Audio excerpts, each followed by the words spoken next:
Hello, this is Dan again on video number 2 for the Ethernet LAN diagram description. I thought tonight I would talk about network printing and how all of these computers and devices will connect to the internet.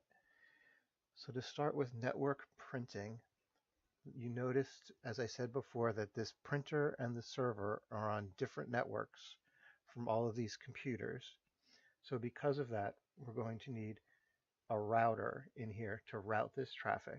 So let's assume that that's happened already, and there's a router in here that's allowing the traffic to pass between this 10 network and this 222 network.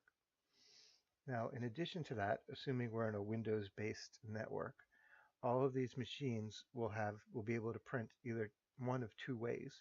Either they'll be able to print directly to this IP address or the name of the printer, or if the network administrator wants, they could set up a print server so that the print server does all the spooling and processing of the print jobs, and the printer then doesn't have to. This helps for resource allocation and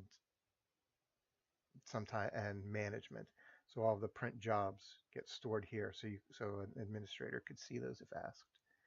So you could either set it up one of two ways: through a print server, which it happens here at this department server, or directly to the printers.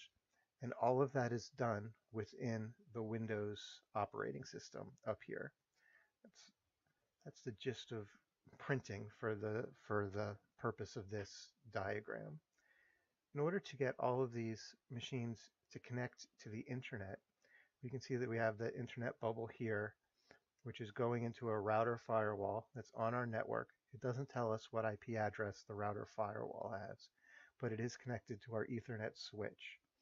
So what we'll need to do is this will need to be the main point or default gateway to the network.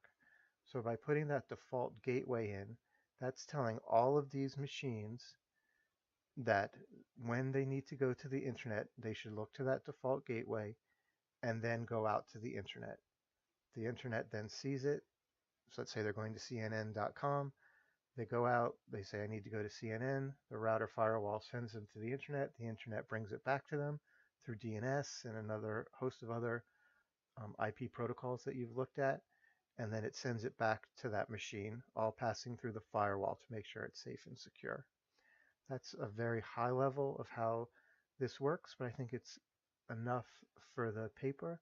Again, give me feedback on these videos. Let me know what you think, and ask questions on the discussion board if you have specific questions. Thanks.